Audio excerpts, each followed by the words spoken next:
But what struck me about the entertainment value, about just the pure entertainment value of it, was that the part of it that was the most entertaining, there were a couple of speeches that were, I mean, frankly, I thought Michelle Obama did a pretty good job. I thought that Obama is good at what he does. I mean, for what he is, he's good at what he does. Biden, it was like watching Nick Wallenda. You're watching it mostly to see if Nick Wallenda is going to fall. And when he didn't fall, there's a sense of like, well, that's good, but also slight disappointment.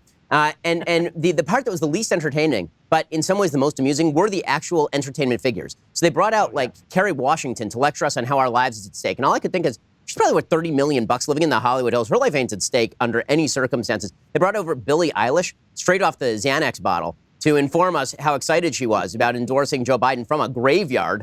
I mean, like from an actual graveyard. Well, that's where all their voters are. So it was a little right in Illinois. Although, again, like I think that endorsing Joe Biden from a graveyard is just too on the nose. It really is not. It's not appropriate, frankly. And they had her sing a kind of bizarre little ditty, and then they had Common do like a 25-minute music video from the end of Selma, and then they had Billy Porter, who I'd never heard of until the last 3 years when he started, I guess, getting up at major events in women's garb and receiving all sorts of plaudits from the media for this. But he's now like a big thing, I guess. And so he did the weirdest version of a Buffalo Springfield song from 1966, written about the Sunset Strip riots, which were essentially a bunch of young people who were too much of a pain in the ass to go home at 10 o'clock at night and broke curfew and then rioted over it. And this was supposed to be the big uplift of the Democratic Party. Like, why is it that Cory Booker doing bad comedy with Bernie Sanders was slightly more entertaining than the people who are the professional They brought Sarah Cooper. Like, who the hell is Sarah Cooper? Why is Sarah Cooper lecturing me about voter fraud? Like, this is the lady who just mouths words to Donald Trump and is on TikTok or something.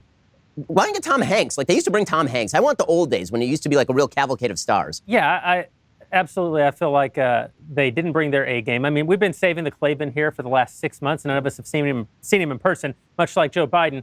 He's been locked in a basement, not coming out. But look at him. He's beautiful. Look at that frame. He's got a beautiful, well-lit set there behind him. He's looking good. And a sense of humor. And a sense of humor. I actually... And a pulse. Yeah. I actually just don't understand how they could have done such a bad job. And unless it was on purpose. And this is the idea that I wanted to throw out to you guys. Was it actually deliberate to have it look as underground as it did? Because it's their way of saying, we take COVID seriously. We're the only ones who take it seriously. We're so serious about it that we're willing to look bad. In other words, is even that horrible production we just saw just a form of virtue signaling? That might be. That's actually a good theory. It's a good theory. I was wondering, there were times during this that I was wondering whether they were actually trolling people. I mean, Elizabeth Warren addressing the Native American people, Bill Clinton, talking about how chaotic things were in the Oval Office. Hillary Clinton still lamenting the fact that she was robbed. They put Stacey Abrams on the governor's panel, which is the single greatest troll of all time. That's so fantastic. I truly thought that they're so confident. They are so confident that they have sold us hatred of Donald Trump that they don't think they can lose. I really do think that. I think that they are beyond feeling that they are vulnerable. They are putting up this guy who is just a full bodysuit disguise for the far left. That's all he is. And Kamala Harris, whose history of corruption is so dense that if Trump wakes up and starts going after her for that, he can talk forever about what she's done. She is a corrupt public official, an actual, genuine corrupt public official, the kind we used to put in jail. And they're so vulnerable, and yet they seem so confident. It's worrying. I think that our pals over at Reagan Battalion, this was sort of their take on it. Every day they would tweet out the list of all the absurdities. Bill Clinton talking about propriety in the Oval Office. Barack Obama talking about love of constitutional protections and separation of powers. Michelle Obama talking about deep love of the country.